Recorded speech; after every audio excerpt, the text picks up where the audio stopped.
Andhra Pradesh cabinet పునర్వ్యవస్థీకరణకు ముహూర్తం దగ్గర పడుతుందన్న వార్తలు జోరుగా షికారు చేస్తున్నాయి. చంద్రబాబు డిసైడ్ అయ్యారని, ఇక గవర్నర్ను కలిసి తేదీ ఖరారు చేయటమే తరువాయి అని చెప్పుకుంటున్నారు.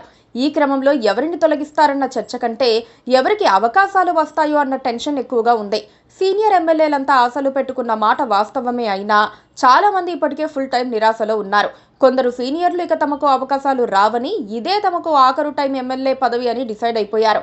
ఈ క్రమంలో కొందరు మాత్రం గట్టిగా ప్రయత్నిస్తున్నారు. సీనియర్ ఎమ్మెల్యే ధూళిపాళ్ల నరేంద్ర ఈసారి గట్టిగా ఆశలు పెట్టుకున్నారు. ఆరోసారి ఎమ్మెల్యేగా సేవలందిస్తున్న నరేంద్రకు ఒక్కసారి కూడా మంత్రి పదవి ఇవ్వలేదు. సంగం డైరీ వివాదం వల్లే చంద్రబాబు ఆయనపై ఆగ్రహం చెంది మంత్రి పదవికి దూరంగా ఉంచారని చెబుతున్నారు. అయినా 2024లో ధూళిపాళ్లకు పదవి ఖాయమని నారా లోకేష్ హామీ ఇచ్చారని తొలుత చెప్పుకున్నారు. చివరకు అది కూడా నెరవేరలేదు. ఇప్పుడు మంత్రివర్గ విస్తరణ, పునర్వ్యవస్థీకరణలో మాత్రం ధూళిపాళ్ల ఎన్నో ఆశలు పెట్టుకున్నారు. ధూళిపాళ్ల కూడా దాదాపుగా రిటైర్మెంట్ కు దగ్గరగా ఉన్నారు. ఆయన ఆరోగ్యం కూడా ఇబ్బందికరంగా ఉందని చెబుతున్నారు. వచ్చే ఎన్నికల్లో తన కూతుర్ని పోటీ చేయించాలని భావిస్తూ అందుకు పార్టీ అధిష్టానం ఆశీస్సులను ఆయన అభ్యర్థించారు. ఈ క్రమంలో ఆఖరుగా ఒకసారి మంత్రి పదవిలో కూర్చోవాలని ధూళిపాళ్ల భావిస్తున్నారు. ధూళిపాళ్లకు మంత్రి పదవి రాకుండా ఒక కీలక నేత అడ్డుపడుతున్నారని టీడీపీ వర్గాలు చెబుతున్నాయి.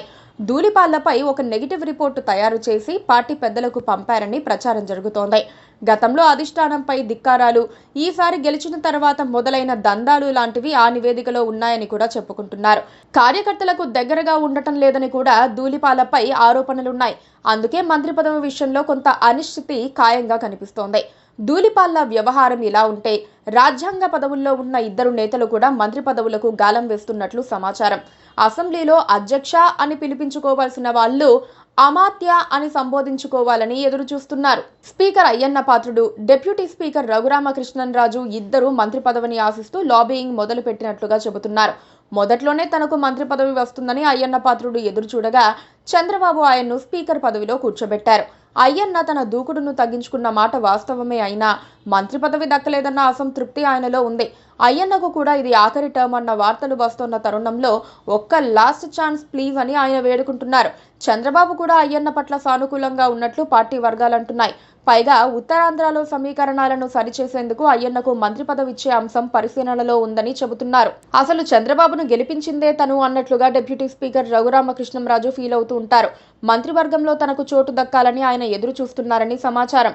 ఈ క్రమంలో ఢిల్లీ నుంచి లాబియింగ్ చేస్తున్నారని ఒక వార్త ప్రచారంలో ఉంది. మరి ఆయన కోరిక నెరవేరుతుందో లేదో చూడాలి. Please subscribe to KTV Telugu. KTV Telugu. KTV Telugu channel.